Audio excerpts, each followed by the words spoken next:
मुक्ति का अर्थ क्या है? लोग इस विषय पर बड़े बड़े प्रवचन देते हैं, बड़ी बड़ी चर्चाएं करते हैं, बड़े बड़े शास्त्रार्थ होते हैं मुक्ति। लेकिन मुक्ति क्या है? किसी सज्जन ने मुझसे पूछा था, महाराज मुक्ति किसे कहते हैं? यहां बैठे प्रत्येक श्रोता के मन में निश्चित यह भाव होगा कि श्री ठाकुर जी हमको मुक्ति प्रदान करें। ज्ञान योग का लक्ष्य ही मुक्ति है। ज्ञानी योगी केवल मुक्ति को चाहता है।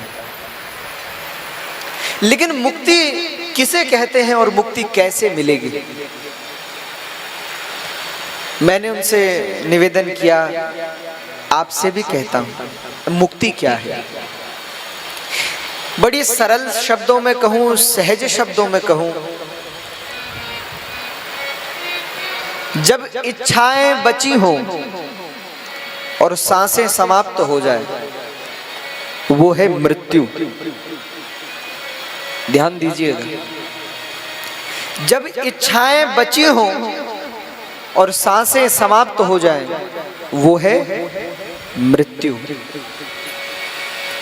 और जब सांसें बची हों और इच्छाएं समाप्त हो जाएं, वही है मुक्ति। इच्छाओं की निवृत्ति ही मुक्ति है। इच्छाओं की लालसा पिपासा की दौड़ को रोक देना ही मुक्ति है। स्थिर हो जाना ही मुक्ति है। ठहर जाना मुक्ति है। स्वयं में डूब जाना मुक्ति है। समस्या यह है, हमारी सांसें समाप्त हो जाती हैं पर इच्छाएं समाप्त नहीं होती। लेकिन संत मुक्त कौन है जिसकी श्वासें बची हों और इच्छाएं समाप्त हो जाएं? सुखदेव जी कह रहे हैं, राजन अब भय को छोड़ो, हृदय में भाव को जगाओ, मन को स्थिर करो, सहज हो जाओ। मानस में भगवान श्री राम ने भी कहा, निर्मल मन जन सो मोहि पावा, मोहि कपट छल छिद्र न भावा। निर्मल मन।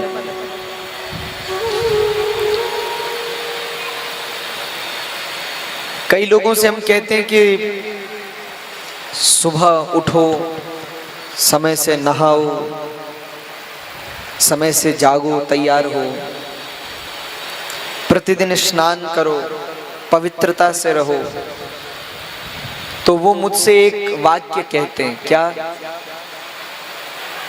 महाराज मन चंगा तो बोलो, मन चंगा तो कठौती में गंगा। मारे मन साफ होना चाहिए, कपड़े साफ हो चाहे ना, शरीर साफ हो चाहे ना, मन साफ होना चाहिए। क्या मन साफ है? पूछो जरा खुद से।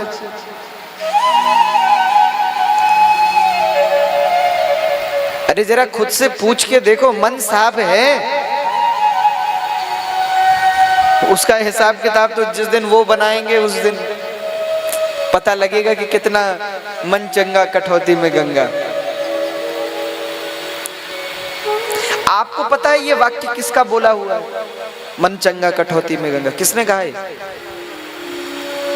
लोगों को पता नहीं है किसने कहा, क्यों कहा, किस परिप्रेक्ष्य में कहा। नहीं, उनको मतलब केवल इससे है कि वो खुद को सही साबित करना चाहते हैं। अरे तुम नहाओगे नहीं, समय से जागोगे नहीं, तो मन साफ होगा क्या? योग शास्त्र में मन को साधने के लिए अष्टांग योग है। योग के 8 प्रकार हैं और मन साधा जाता है अंतिम स्थिति में, जिसको कहते हैं समाधि। उसमें सधता है मन, पर समाधि से पहले 7 सीढ़ियां और हैं। समाधि 8वां शिखर है। तुम सीढ़ियां नहीं चढ़ना चाहते, सीधे शिखर पे पहुंचना चाहते हो, तो ये पतन का मार्ग है, कल्याण का मार्ग नहीं।